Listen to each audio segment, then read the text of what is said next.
Chapter 397. Mongrel's Wisdom. In the absence of any new information, people had no choice but to look back at the existing recordings of Mongrel. Fascinated by the mysterious demonic warrior, they disassembled his every action and every word, trying to find some hint to his identity, background, and standing. Although there was not much to learn, they gradually came to perceive his sayings as rather meaningful. In fact, people ended up finding too much meaning in them, even though there was none. It was all just awkward lies Sonny had come up with on the spot to fulfill the requirements of the simple trick. He had never, ever intended to say something profound. But when had good intentions ever stopped people from overcomplicating things? Without Sonny knowing anything about it, Mongrel had gained a philosophy. Are you new to the Colosseum? I was born in the Colosseum. Sitting in a school cafeteria, two students stared at a cheap communicator, their eyes burning with enthusiasm. One of the boys frowned, then asked in confusion, "I don't get it. What does he mean? Isn't the Colosseum just a dreamscape arena? How could a person be born there?" His friend shook his head with disdain. "Idiot. Don't you get it? Mongrel doesn't mean that he was born in the dreamscape. He means that he was born in battle. Those ancient gladiators were slaves forced to fight to the death against their will. Aren't awakened the same? They are infected by the spell and have no choice but to battle nightmare creatures to survive. In a sense, all awakened were born in the Colosseum." Somewhere in the outskirts, several workers had gathered together during their short break. "Are you even human?" "What is a human? I am not, and have never been a human." One of the workers shivered. "Scary.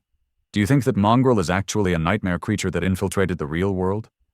Another shook his head. "No, of course not." The first sighed. "Then why would he say that he's not human?"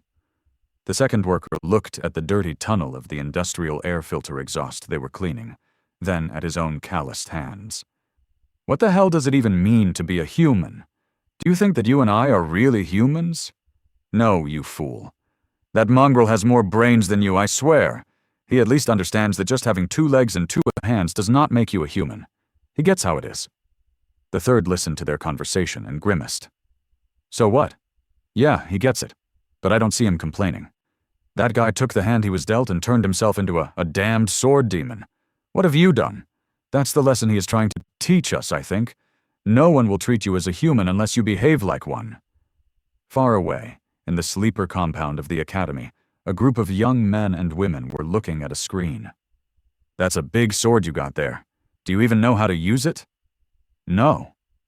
"No. You don't know how to use your sword? Well, would you like me to teach you?" "No." One of the sleepers scratched the back of his head, then asked, "I don't get it. Why did Mongrel lie about not knowing how to use a sword? He is obviously a very experienced fighter, maybe even a legacy. Was he trying to trick Leo into underestimating him?" A girl standing near him chuckled. "He didn't lie. Why would Mongrel need to trick Leo? He would win against him fair and square regardless. No, there's a deeper meaning in his words." The other sleeper raised an eyebrow. "What meaning?" The girl smiled knowingly. "Only a boastful duelist like Leo Stryker would claim to know his way around a sword. A true master.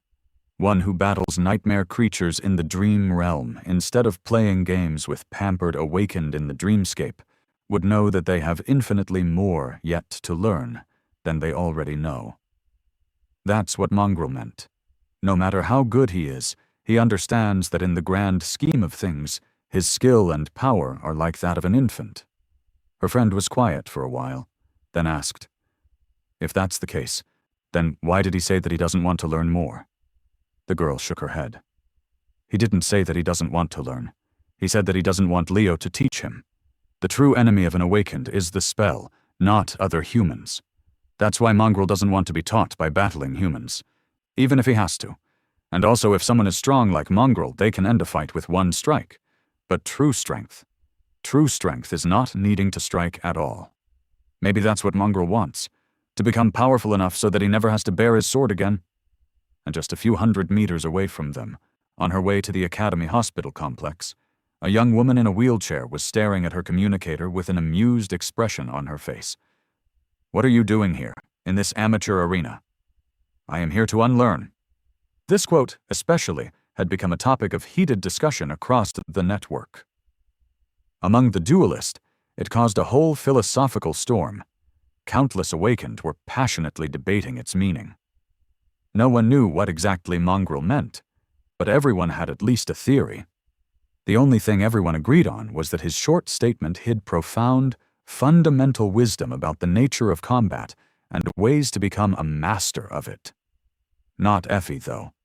Looking at her communicator, she shook her head and said, "To unlearn? Huh, that guy must have hit his head one too many times. What a dimwit." Then she looked at the image once again and added, "And also, what's up with that armor? It looks so familiar. For a moment I thought that Sonny's echo has run wild. What a fun idea. The look on his face would have been priceless." With that, she shook her head, deactivated the communicator, and continued on her way. Effie had more important things to do than waste her time thinking about mongrels. The rest of the world, though, apparently did not.